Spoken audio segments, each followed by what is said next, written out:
C'est bien l'allemand Siemens qui construira la centrale à gaz de Landivisiau.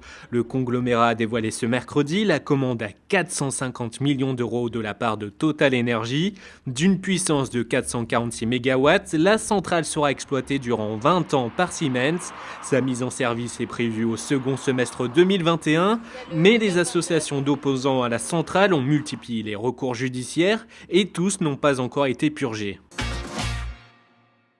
Et la station balnéaire la plus chère de Bretagne est Saint-Briac-sur-Mer, sur la côte d'Émeraude. Cet été, il en a coûté en moyenne 963 € pour une location de vacances d'une semaine, selon la nouvelle étude du comparateur Liquibu. Suivent Carantec, Saint-Lunaire, Groix et la Trinité-sur-Mer. Mais la Bretagne reste abordable, les Bretonnes sont loin du top 10 des stations les plus chères de France.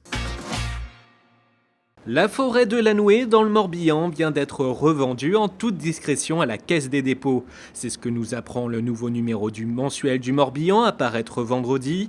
Le propriétaire canadien Boralex a préféré s'en séparer, lui qui est empêtré dans une bataille judiciaire autour de la construction de 16 éoliennes dans le massif forestier. Dans l'attente de la décision du Conseil d'État, ce projet est toujours au point mort. L'un des aïeux de Nicolas Hulot, commémoré à Brest, l'allée Hyacinthe-Martin-Bizet, a été inaugurée ce mercredi par François Cuyandre et l'ancien ministre de l'écologie. Cette plaque rappelle le souvenir du premier maire de Brest élu au suffrage universel en 1848 et qui a amené le train jusqu'à la pointe bretonne. Décidément, la politique, c'est de famille. Le breton Jean-Baptiste Guégan, numéro 1 des ventes d'albums. Depuis sa sortie vendredi dernier, son premier opus s'est déjà écoulé à plus de 13 500 exemplaires. Le sosie vocal de Johnny Hallyday en a fait du chemin depuis ses débuts à Saint-Brieuc. Il est engagé dans une tournée des Zéniths à travers toute la France.